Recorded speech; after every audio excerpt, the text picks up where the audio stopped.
Hello, everybody. This is the making of a Moor woman, brought to you by the Moor Society Incorporated. I am Christopher McGee, the founder. This video is pertaining to the life journey of a woman. Today, our focus is the menstrual cycle. Now, for those young women, pubescent and adolescent,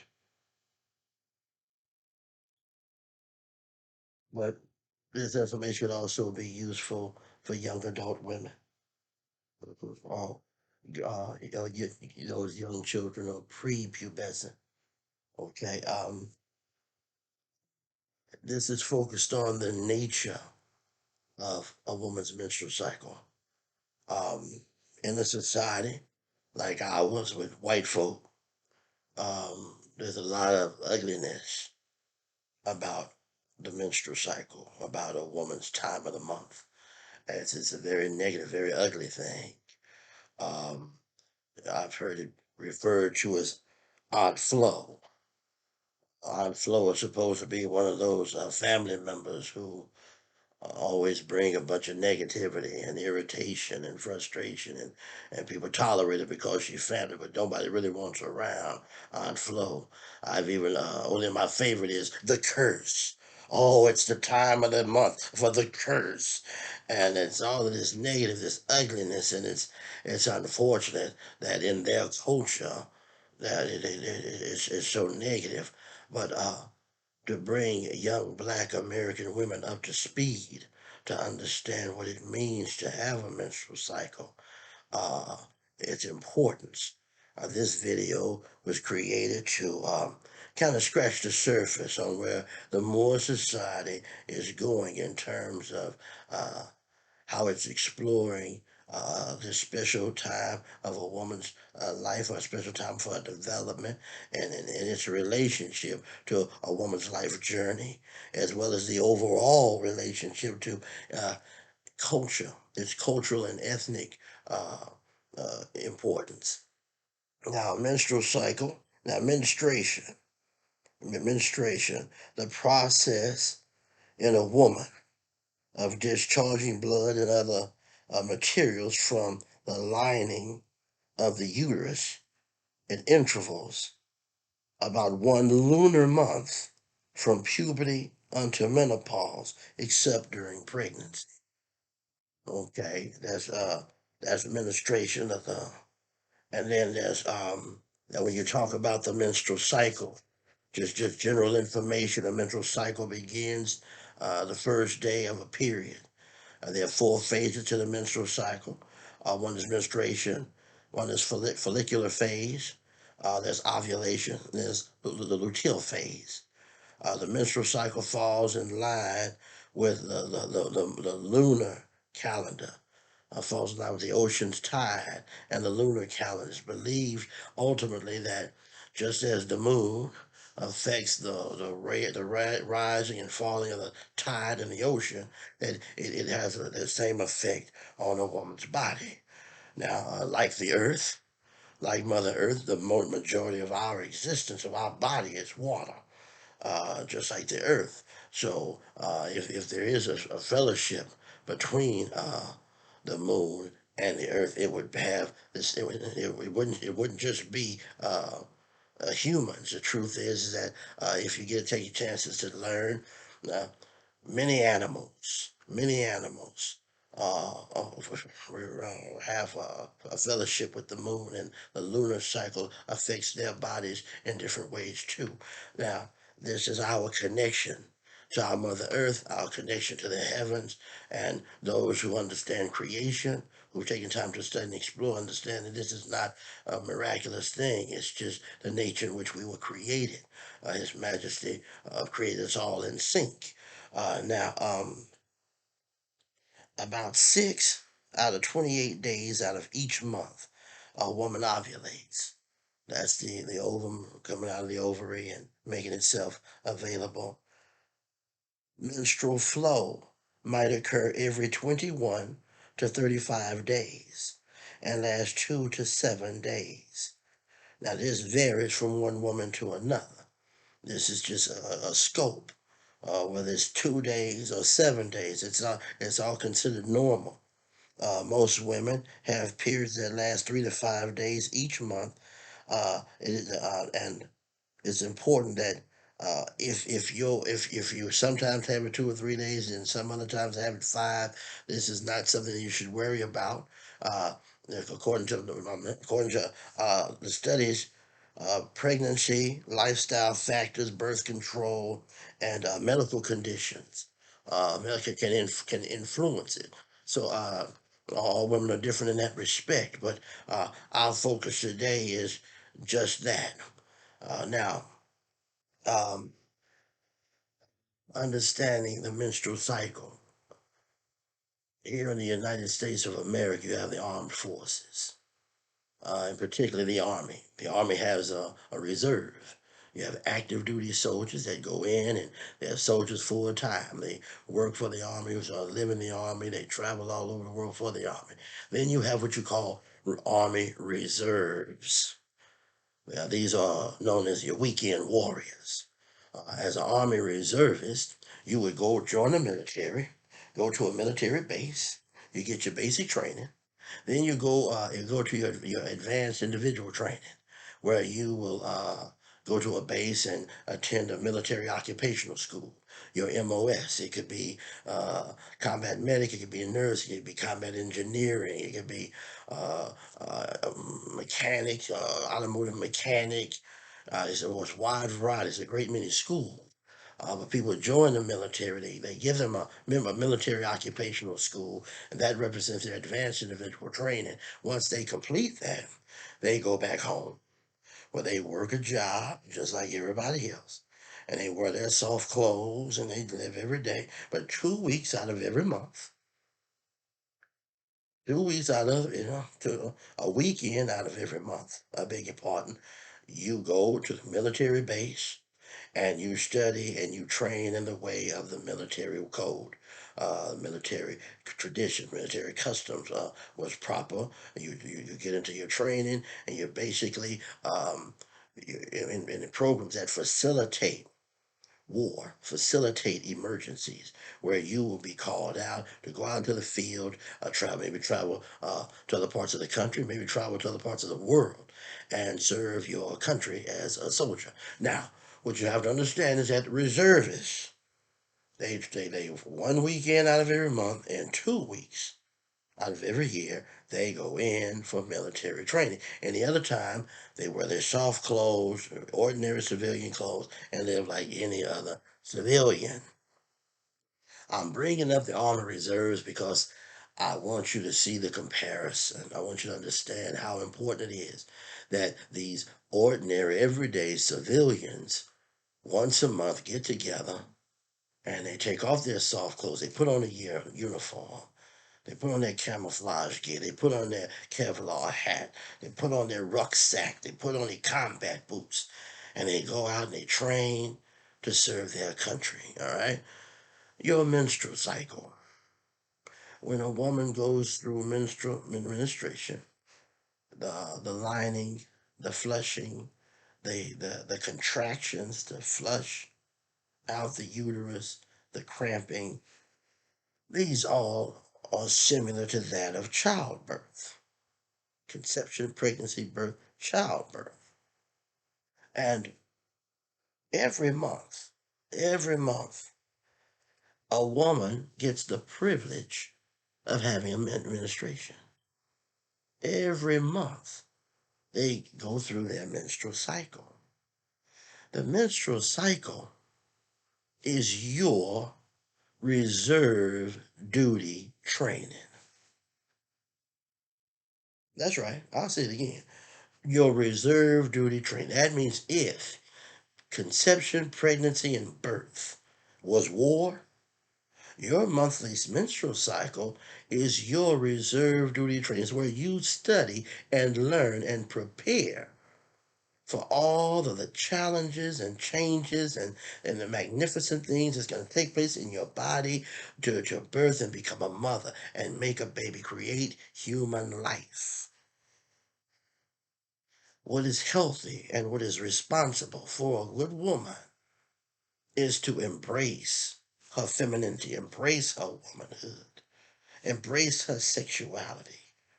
Your sexual, your reproductive development, your metabolism, your hormones, and your hormonal exchange, embrace, love your body, to know yourself, to love yourself, to respect what God created in you, what your father made, what your mother birthed. This is your this is your person. The time you spend during your menstrual cycle learning about your body is paramount.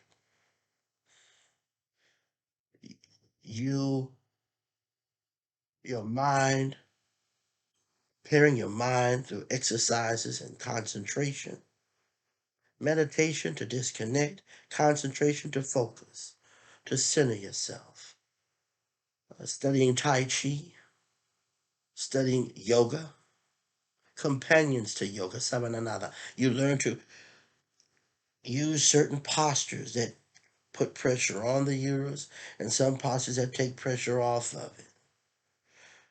Physical discipline, understanding your diet and how the foods you eat affect your menstruation, how the things you drink affects your menstruation, learning what foods to eat and what foods not to eat, exercise, strengthen your body.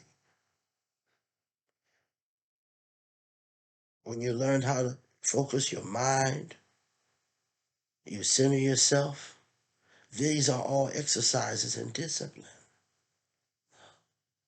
When you start talking about your menstrual cycles and spirituality, you're talking about your chi, the flow of energy, the balance of the yin and the yang, your heart, mind, body, and soul, your connection emotionally.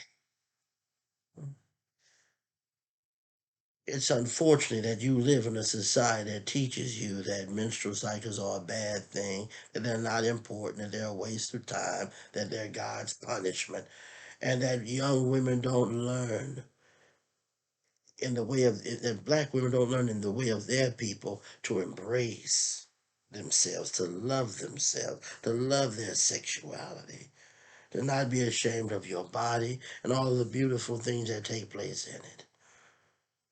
But if you learn to embrace your body and exercise, now don't misunderstand. You have medications that help you blanket the experience. And for some women, you have responsibilities, you have jobs that are very challenging, you got a lot on your plate. It might be in your best interest to take medication certain months to stay focused on having your business. But I'm telling you, you're cheating yourself. Any month that you can embrace yourself and love yourself, and instead of masking the changes going on inside of you, embrace them. Take time to learn who you are, how you are, and why. Use this reserve duty training to prepare yourself for the eventuality of of becoming a mother. Whether you are learning for yourself or learning so that you can teach others. Other young women. Take time to learn and understand what's going on and take control.